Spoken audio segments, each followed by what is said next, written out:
Hey guys, this is Northville Tech. Welcome back to our channel, where we provide you with the best tips and tricks for digital parenting. Today, we'll show you how to turn off daily email report from Qustodio, the ultimate parental control tool. But before we dive in, make sure to check out the description box below for a special affiliate link to Qustodio. To start, open the website Qustodio.com, then click on Login. On the drop-down list, you will see two options.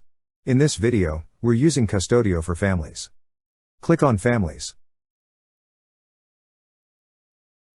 Now, log in with your email and password. Once you're logged in, you will see several tabs on the left side menu. Click on Account. On this page, you will see a section for notifications. Below it is a text that says Daily Email Reports. Beside it is a toggle switch. Toggle the switch to turn it off. That's how you turn off Daily Email Report from Qustodio. Thank you so much guys for watching, and if you have not yet subscribed to our YouTube channel, please subscribe to our YouTube channel as we create tech videos almost every day. Also check out our website northvilletech.com for great tech articles, and our recommended resources in the description below for various sign-up bonuses.